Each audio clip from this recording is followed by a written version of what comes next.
작년에 어렵게 취업한 30대 후반 남자입니다. 회사 사람들과 술자리 끝에 간부님과 저 둘만이 남았는데 아우 위험해.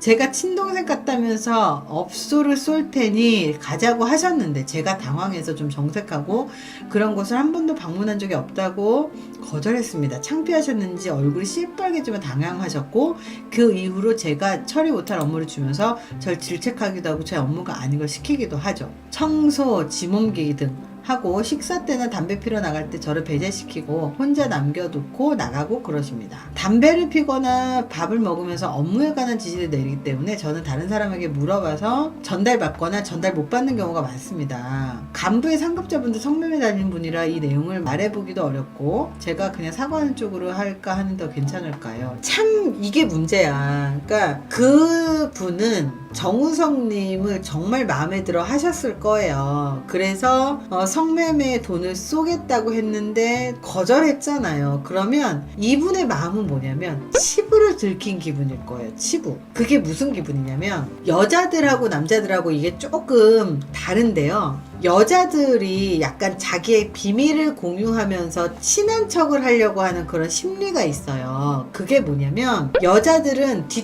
그게 뒷담화로 발현되는데 남자들은 왜 담배 피러 가면 담배 패밀리들 있잖아요. 술 마시면 술 패밀리들 있잖아요.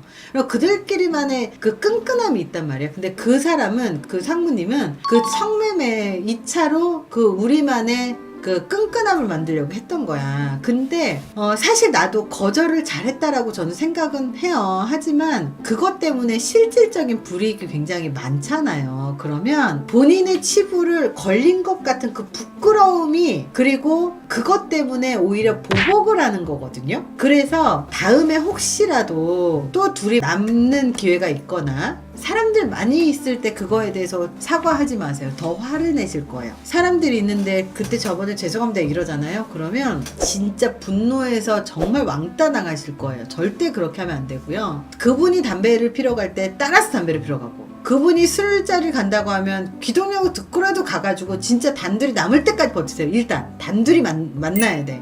이거 직장 내 괴롭힘 맞아요. 단둘이 남은 다음에 다시 공감대를 만드는 게 되게 중요해요. 그래서 그분이 얘기를 할 때 맞습니다를 많이 해주시고 저도 그렇게 생각합니다를 하세요. 그 사람 말을 죄송해요, 안 합니다, 싫어요, 그거 별로예요 이런 식으로 거절하는 멘트들을 하지 마세요. 동조하는 멘트, 아 그렇군요, 아 맞습니다, 상무님 최고십니다, 이거 좀 하세요. 어쩔 수 없어. 본인이 살려면 그렇게 해야 돼. 처신적으로는 이렇게 해서 살아남는 게 중요해요. 그만둘 거 아니잖아요. 그래서 살아남는 게 중요하고 그리고 나서 적절한 거리를 유지하는 게 필요한 거죠. 근데 이것을 좀 다른 시각에서 보면요, 요건 직장 내 괴롭힘 그리고 갑질에 해당이 됩니다. 그래서 회사가 크다면 갑질 신고 하신다면 이 상사에 대한 그런 조사가 들어가요. 그래서 혹시라도 그 강도가 너무 심해진다면 직장 내 괴롭힘이나 이런 상담을 먼저 받거나 하는 것도 추천은 드려요. 하지만 공무원이라면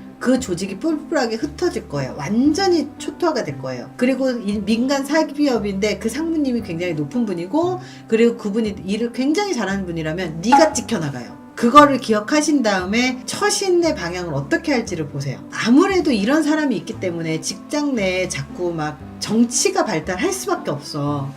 이 사람이 일을 못하잖아. 그리고 일 잘하는 사람 밑에 붙어. 그리고 네가 일 잘하면 배제할 수가 없어요. 그래서 결국 살아남는 게 진짜 강한 사람이야. 살아남는 게 핵심입니다. 그래서 회사에 따라서 조금씩은 다르지만 그 사람 때문에 힘들기 때문에 그만둬야 되겠다. 그럼 네가 지는 거예요. 그래서 정말 회사에서 절대 못 자르는 사람은 일 잘하는 사람이에요. 일 잘하는 사람 중에 성과를 아웃풋을 잘 낸 사람만큼 찍어내지 못하는 사람은 없어요. 제가 아는 분 같은 경우는 정말 현대자동차에 있었는데 전설적인 분이었어요. 진짜 막 5,000대를 한 방에 외국에 가서 팔고 오고 막 그런 사람이었어. 아무도 처리 못하는 막 그 차들을 그러고 나니까 이 사람은 다 본인이 당당하잖아요. 그러니까 정말 싸가지 해도 윗 상사들 아무리 날고긴다고 해도 얘를 못 찍어내는 거야. 못 찍어냈어 정말 이 사람은. 더 솔직히 말할까? 직장인이 정말 좋은 게 뭔지 알아요? 직장 상사가 나를 싫어해도 잘 보일 생각이 없잖아요. 그러면 그것만큼 좋은 건 없어요. 왜냐면 작정하고 괴롭히는 것도 사실 한계가 있어요. 거기에 무서워하고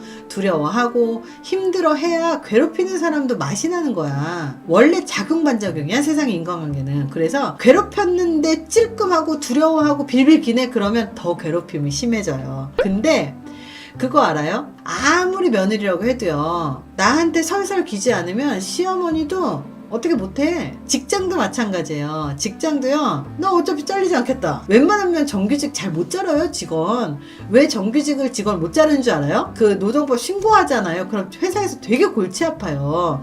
아무리 왕따를 당해도요, 아이고 편해라, 아이고 괜찮네? 일을 그쪽에서 시켰어. 그래서 내가 못 알아들었어. 내가 안 해서, 아우씨 안 하니까 땡큐네. 뭐 쓸데없는 일만 했어. 죄송해요, 제가 모르는 일이라서 안 했어요. 지가 어쩔 건데. 막물로 지가 어쩔 건데. 그렇잖아. 그래서 다 마음먹기에 따라 다르고요. 맞아요. 회사는 잘나고 팀이 적이 많아요. 그러니까 그 시기 질투를 견디기가 또 힘들어. 예전에 신입사원이 있어서, 예전에 어떤 한 신입사원이 직장 상사한테 엄청 대차게 까인 거야. 까여도 그냥 묵묵하게 가만히 평온하게 있더래. 그랬고 그 옆에 있는 그 대리직급, 일반 사원직급이 맨날 까이는데 대리직급이 물어봤대. 야, 너는 안 힘들어? 저렇게 맨날 까이는데 안 힘들어? 이렇게 물어본 거야. 그랬더니 얘가 뭐라고 대답했냐면, 거의 뭐 보살이야, 거의 부처야. 뭐라고 대답했냐면, 아니 뭐 자기가 화가 나서 화를 내는 거야. 자기가 힘든 거지 뭐 내가 힘든 게 뭐가 있나요? 어차피 제 할 일만 하면 되는 거지. 제가 하는 건 아니잖아요. 그래서 뭐 팀장님이 화를 푸는 거야. 알아서 하시는 거고, 저는 뭐 그것 때문에 제가 힘들어하면 제 손해잖아요. 그러니까 힘들 필요는 없는 것 같아요. 그냥 내 할 일만 하면 되죠 뭐. 이렇게 대답을 했다는 거야. 이런 마인드도 나쁘진 않아요.